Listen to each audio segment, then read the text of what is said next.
Hello बच्चों, कैसे हैं आप लोग। I am back with another video of rank booster series.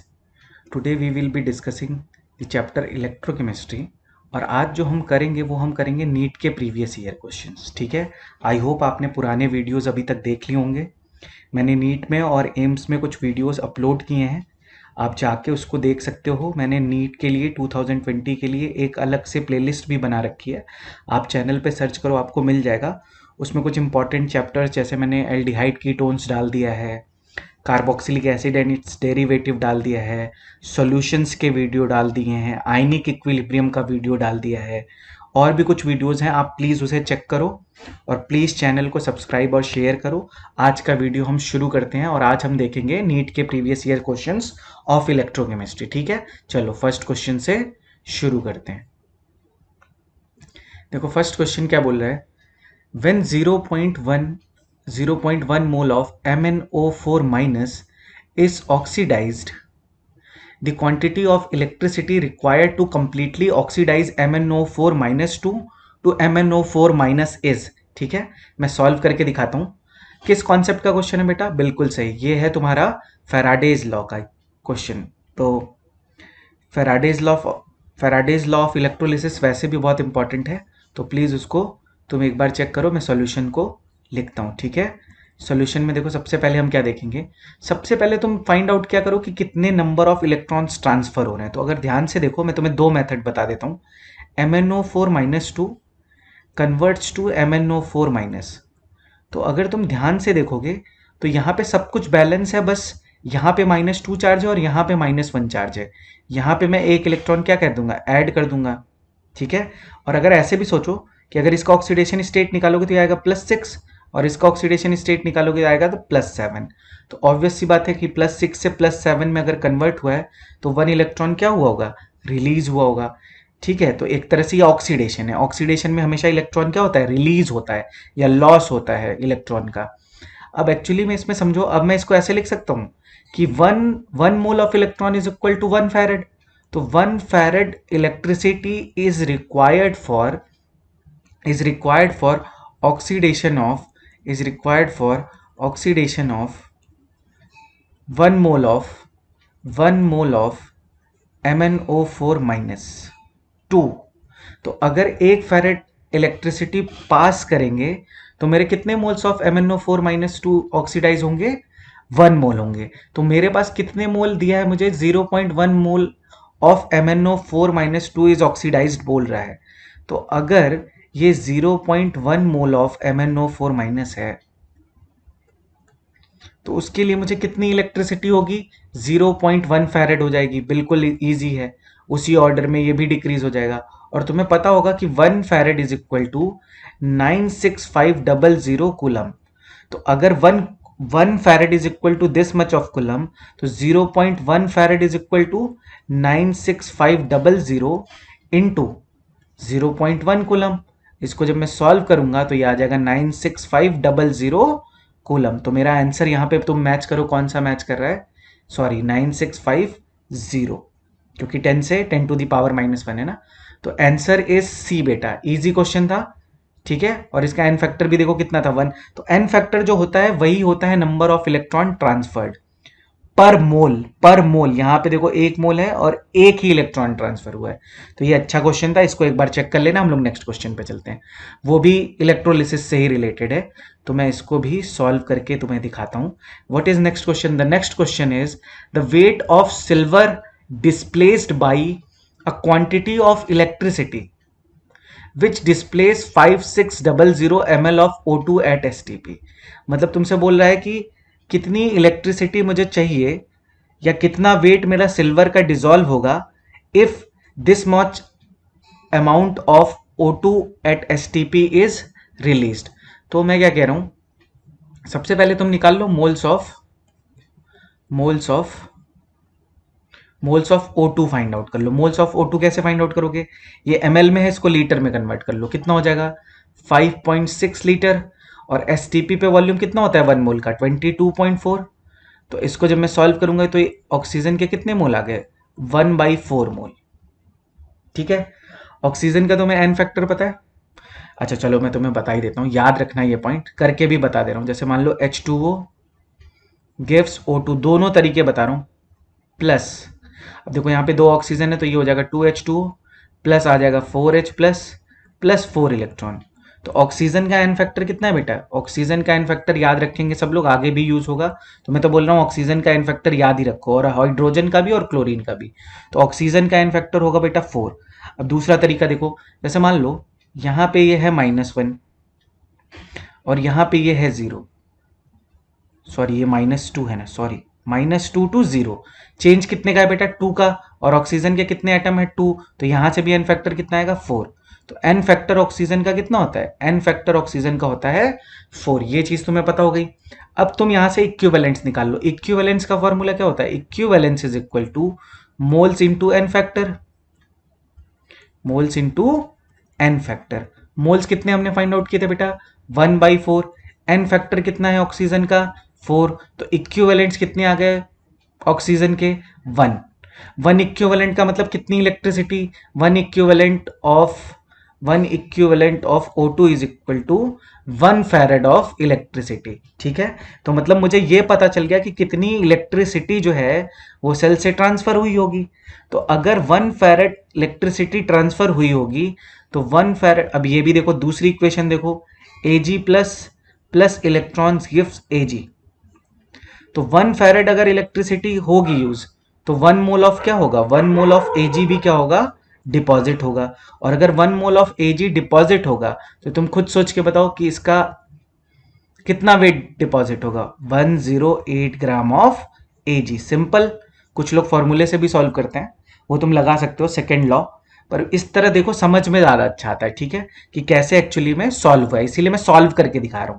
ठीक है, नेक्स्ट क्वेश्चन देखो। मैं फॉर्मूले से बता सकता हूं पर वो बहुत अच्छा मेथड नहीं है। यहाँ पे देखो मैंने तुम्हें एन फैक्टर निकालना भी सिखा दिया, फिर उस चीज को कैसे अप्लाई करना है ये भी बता दिया। ठीक है, चलो नेक्स्ट क्वेश्चन देखते हैं। 2 क्वेश्चन हमने सॉल्व कर लिए, थर्ड क्वेश्चन देखते हैं। देखो थर्ड क्वेश्चन क्या बोल रहा है? Hydrogen gas electrode is made by dipping platinum wire in the solution of HCl of pH 10। तो पहले मैं सॉल्व साथ में कर लेता हूं ना। pH अगर 10 है तो H प्लस की कंसेंट्रेशन कितनी होगी? बिल्कुल सही बेटा, 10 to the power -10। If pH is 10 then H plus concentration is equal to 10 to the power -10 molar. बिल्कुल सही, यहां तक सबको आ गया होगा। And by passing hydrogen gas around the platinum wire at 1 atm pressure the oxidation potential of the electrode would be. Oxidation potential बोला है, सबसे पहले आप इक्वेशन बनाओ।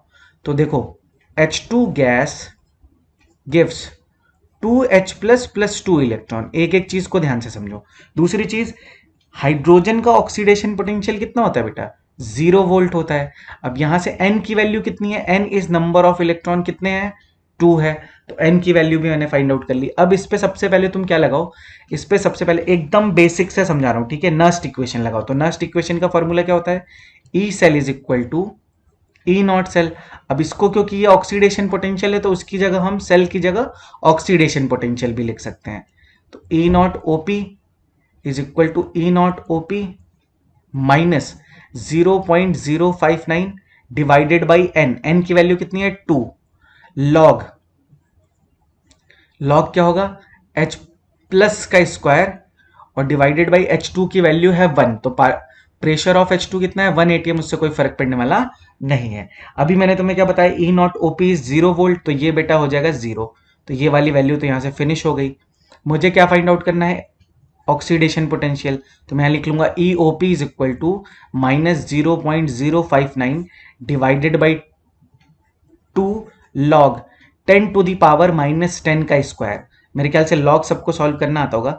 अगर इसको मल्टीप्लाई करोगे तो ऐसे भी हो सकता है, नहीं तो लॉग को ऐसे सॉल्व कर लो कि -20 को बाहर ले आओ। तो ये हो जाएगा minus minus plus 0.059 divided by 2 multiplied by 20 log 10, और लॉग 10 की वैल्यू होती है 1। तो ये हो जाएगा बेटा यहाँ से 10, और लॉग 10 की वैल्यू होती है 1। तो 10 मल्टीप्लाइड बाई 1, तो इसकी वैल्यू आ जाएगी 0.59 वोल्ट। इसका आंसर कितना आ जाएगा? 0.59 volt. So answer is B. ठीक है, आई होप तुम्हें ये सारी चीजें समझ में आ रही होगी। नेक्स्ट क्वेश्चन देखते हैं। तुमसे पूछा limiting molar conductivity of NH4OH, Kohlrausch law का क्वेश्चन है, सॉल्व करते हैं। कोलरॉश लॉ का क्वेश्चन है ये, बहुत इजी क्वेश्चन है। तुम्हें बस इन इन जो इक्वेशन दिए ना, इसको ऐसे अरेंज करना है कि अल्टीमेटली NH4OH आ जाए। तो चलो मैं सीधे आंसर से ही बताता हूँ। जैसे मान लो इसको देखो, इसको हम कैसे लिखेंगे, lambda m NH4Cl। Kohlrausch law में एट इनफाइनाइट डाइल्यूशन जो इंडिविजुअल, इसको मैं ऐसे लिख सकता हूँ according to Kohlrausch law, NH4 plus plus Cl minus, ठीक है। इसी तरह लैम्डा m NaOH को कैसे लिख सकता हूं, m Na plus plus OH minus, और इसको कैसे लिख सकता हूं, lambda m NaCl is equal to lambda m Na plus plus lambda m Cl minus. अब डी ऑप्शन को ध्यान से देखो, अगर डी ऑप्शन को देखो तो मैं ये लिख सकता हूं lambda m NH4 plus plus lambda m Cl minus plus lambda m Na plus plus lambda m Cl minus minus lambda m Na plus minus lambda m Cl minus. अब ध्यान से देखो, ये lambda m Cl minus lambda m Cl minus cut, lambda Na plus lambda m Na plus cut, तो यहाँ से मेरी value कितनी आ गई, lambda m NH4 plus plus lambda m Cl minus which is equal to अच्छा Cl minus cut हुआ है ना, OH का है, अच्छा this is OH, sorry this is OH minus this is Cl minus, तो ये कट होगा और ये कट नहीं होगा। तो 1 मिनट इसको मैं इरेज कर देता हूँ, फिर से लिख देता हूँ, कंफ्यूज मत होना, वो मैंने लिखने में गलत कर दिया, ठीक है। तो ये हो जाएगा लैम्डा m OH माइनस, तो यहाँ पे आएगा लैम्डा m OH माइनस, और इसको मैं क्या लिख सकता हूँ, इसी को मैं लिख सकता हूँ limiting molar conductivity of NH4OH। So the answer is D, answer is D. I hope यहां तक सबको समझ में आ गया होगा। क्वेश्चन सॉल्व करने की टेक्निक समझ लो तो तुम्हें थोड़ा सा कम पढ़ना पड़ेगा और क्वेश्चंस के थ्रू तुम ज्यादा जल्दी रिवाइज कर सकते हो, ठीक है। चलो नेक्स्ट क्वेश्चन करते हैं। व्हाट इज नेक्स्ट क्वेश्चन, ये बहुत इजी क्वेश्चन है। तुम्हें standard electrode potential of 3 metals दिया है, तुमसे रिड्यूसिंग पावर पूछा है, the reducing power of these metals will be. तो पहली चीज तो तुम समझ लो कि रिड्यूसिंग पावर का मतलब होता है रिड्यूस करना। अब जैसे समझो, रिड्यूस कौन करेगा बेटा, जो इजीली इलेक्ट्रॉन क्या कर देगा, दे देगा। तो ऐसे कोई मेटल है, जैसे मान लो मेटल है, वो इजीली क्या हो जाएगा, m प्लस n में कन्वर्ट हो जाएगा और वो इलेक्ट्रॉन को क्या कर देगा, रिलीज कर देगा। अब यही इलेक्ट्रॉन आगे जाके फर्दर क्या करेंगे, किसी को रिड्यूस करेंगे। तो मैं ये बोल सकता हूं कि जिनका ऑक्सीडेशन पोटेंशियल का वैल्यू ज्यादा हो उनकी रिड्यूसिंग पावर क्या होगी, ज्यादा होगी। तो मैं इसको ऐसे लिख सकता हूं, reducing power is directly proportional to, मेरी बात को ध्यान से सुनना क्योंकि यही कॉन्सेप्ट है, reducing power is directly proportional to standard oxidation potential और inversely proportional to standard reduction potential. ये बात सबको पता होगी कि standard oxidation potential is equal to minus standard reduction potential. अब इसका क्या मतलब है, अभी वो मैं बता देता हूं। ऐसे मान लो कोई मेटल है, जैसे जिंक है, कन्वर्ट हो रहा है Zn+2 में +2 इलेक्ट्रॉन में, तो ये ऑक्सीडेशन पोटेंशियल है। तो इसकी वैल्यू अगर मैं लिखूंगा तो ये मैं लिखूंगा +0.76 वोल्ट। पर इसी रिएक्शन को मैं अगर अपोजिट कर दूं, जैसे Zn+2 कन्वर्ट्स टू Zn और यहाँ पे हो 2 इलेक्ट्रॉन, तो अब इसका रिडक्शन हो गया। तो अब जब तुम E0 की वैल्यू लिखोगे तो ये जस्ट साइन क्या हो जाएगा, इसका चेंज हो जाएगा, ठीक है। बस यही पॉइंट मुझे समझाना था, इस पॉइंट का यही मतलब है। तो मेरे ख्याल से यहां तक बात सबको समझ में आ गई होगी और मैं अपनी बात इफेक्टिवली समझा पा रहा हूँ। अगर मैं अपनी बात इफेक्टिवली समझा पा रहा हूं तो प्लीज मुझे कमेंट सेक्शन में बताओ, और अगर किसी को प्रॉब्लम हो रही है तो वो भी मुझे बताओ, ठीक है। अब देखो, अगर ऑक्सीडेशन पोटेंशियल ज्यादा होगा तो ये देखो रिडक्शन पोटेंशियल्स मुझे दिए हैं, अगर इसको ऑक्सीडेशन पोटेंशियल में कन्वर्ट करोगे तो जो Z का ऑक्सीडेशन पोटेंशियल होगा वो हो जाएगा +3 वोल्ट, Y का ऑक्सीडेशन पोटेंशियल हो जाएगा -0.5 वोल्ट और X का ऑक्सीडेशन पोटेंशियल हो जाएगा +1.2 वोल्ट। तो मैंने क्या बोला, more is the oxidation potential, more will be reducing power. More is the standard oxidation potential, more will be reducing power.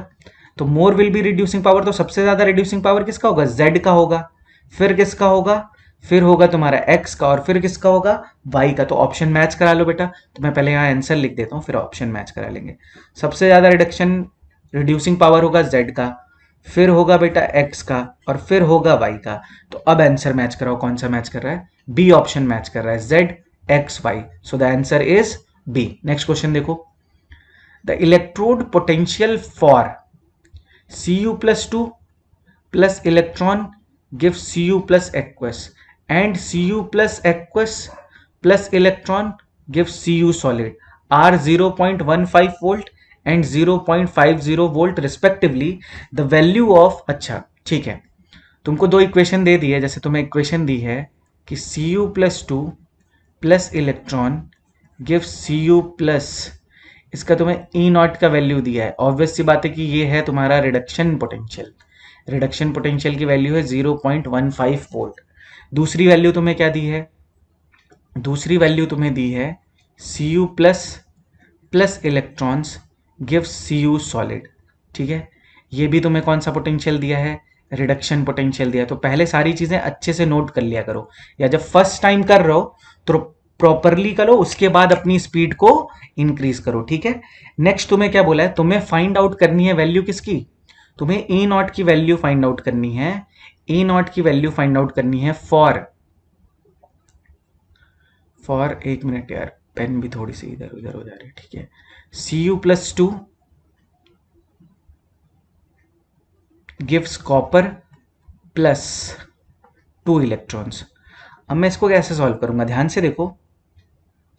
तो अगर इन दोनों इक्वेशंस को मैं ऐड करूं तो ये क्या होगा? Cu, उल्टा लिख दिया मैंने, एक मिनट फिर से रुक जाओ।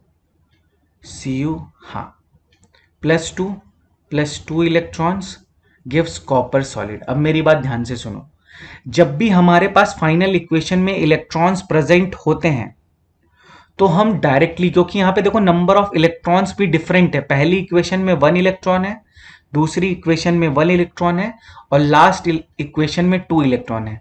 दूसरी चीज, जो ई नॉट होता है, जो ईएमएफ होता है, ये चीज, ये पॉइंट मैं लिख देता हूं। ठीक है, जो ईएमएफ होता है, जिसको तुम ई नॉट सेल बोलते हो, E not cell is intensive property.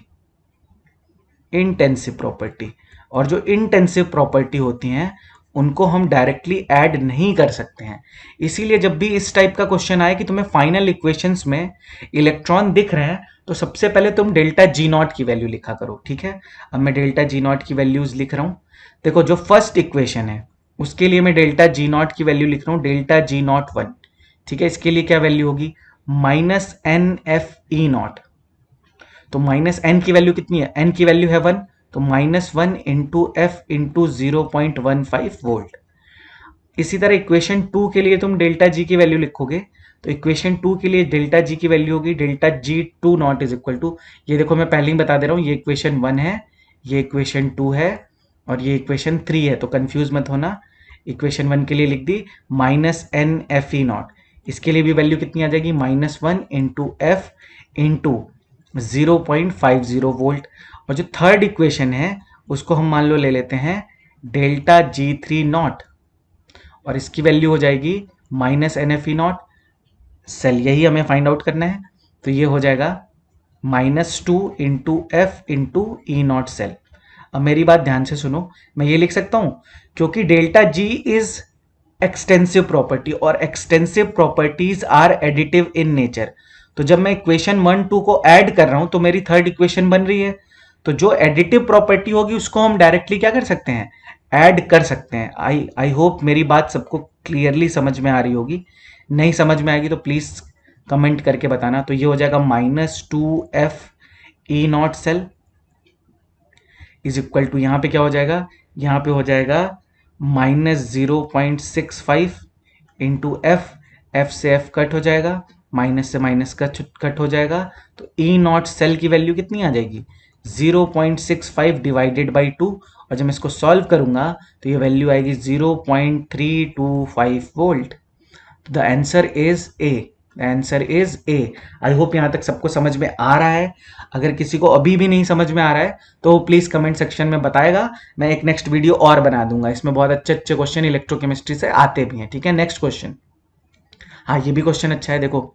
4.5 gram of aluminium is deposited at cathode from Al+3। तो 1 by 1 लेके चलते हैं। ठीक है, पहले इक्वेशन बना लेते हैं। एल्यूमिनियम डिपॉजिट हुआ है फ्रॉम Al+3, तो Al+3 gives Al+3 electron. So 3 farad of electricity, 3 farad of electricity, मैं पूरा लिख दे रहा हूं। 3 इलेक्ट्रॉन का मतलब 3 फैरेड। 3 फैरेड क्या होता है? फैरेड होता है 1 मोल इलेक्ट्रॉन का जो चार्ज होता है उसको हम बोलते हैं 1 फैरेड। तो 3 मोल इलेक्ट्रॉन का चार्ज कितना होगा? 3 फैरेड। ये चीज सबको पता होनी चाहिए। और 1 फैरेड की वैल्यू कितनी होती है? 96500 कूलम। तो 3 farad of electricity is equal to 1 mole of aluminium. यहां तक क्लियर है?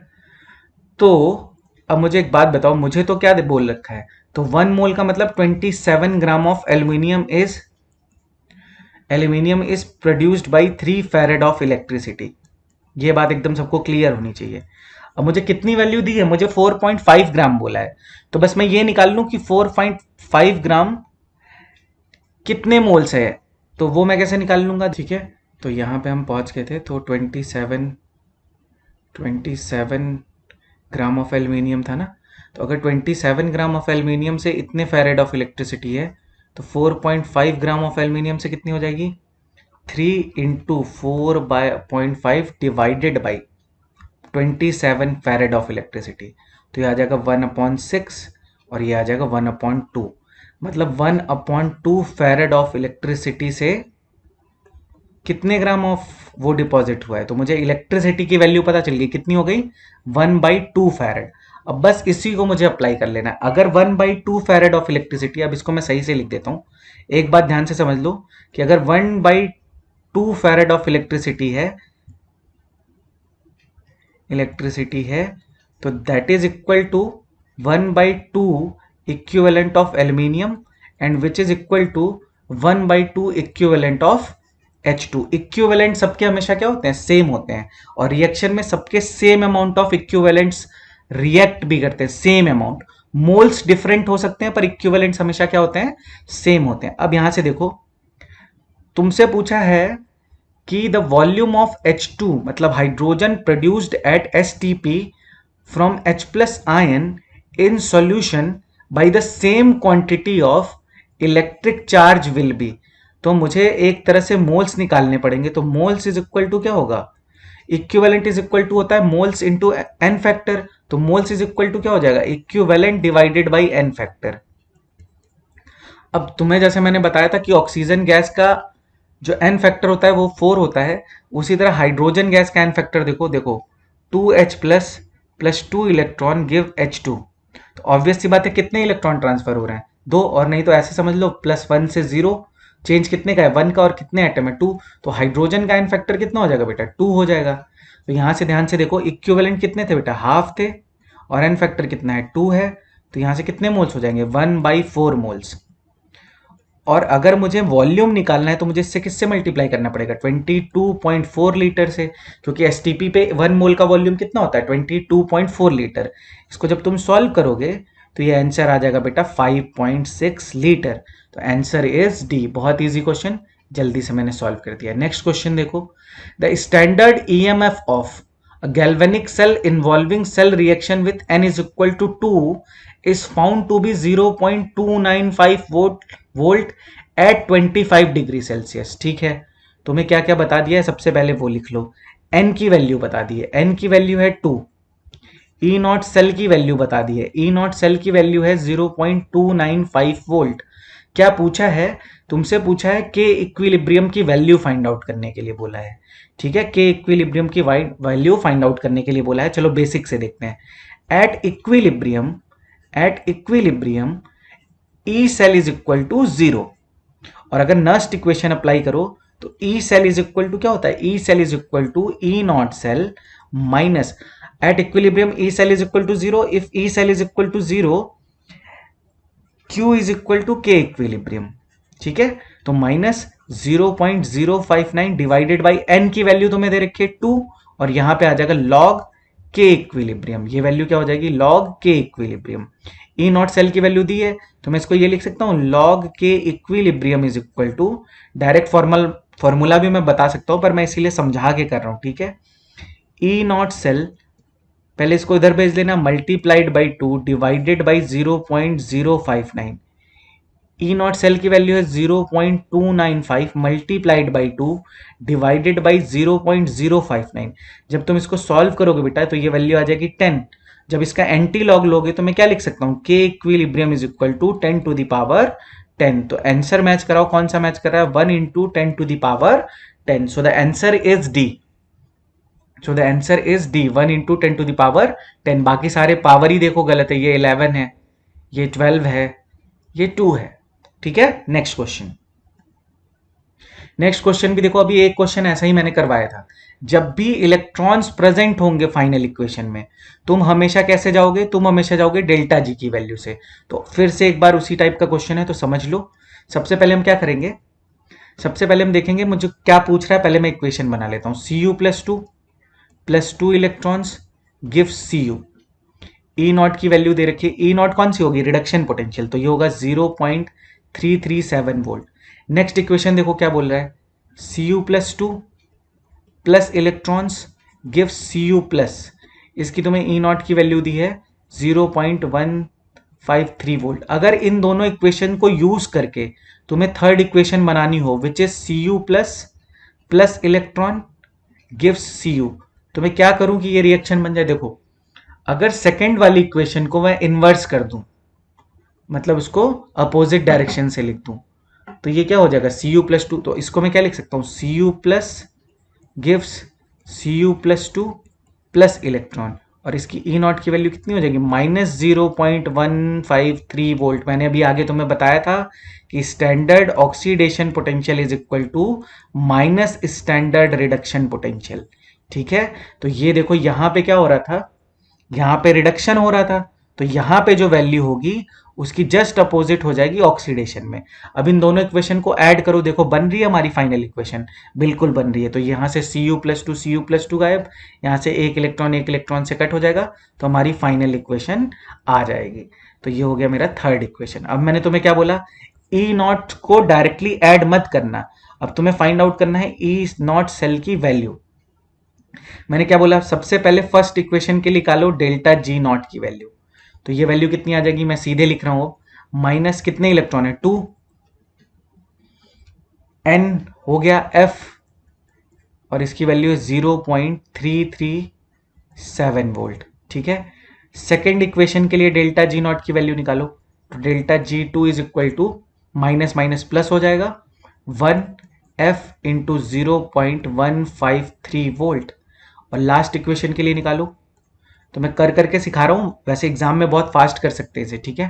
तो ये कितना हो जाएगा, -1 into F into E not cell, E not cell, बस कुछ नहीं करना है, ये -1 एफ से एफ कट जाएगा, तो ये हो जाएगा E not cell is equal to 2 into 337। तो इसको मैं जल्दी से मल्टीप्लाई करके तुम्हें बता देता हूं, ये वैल्यू आ जाएगी तुम्हारी -0.674 प्लस 0.153।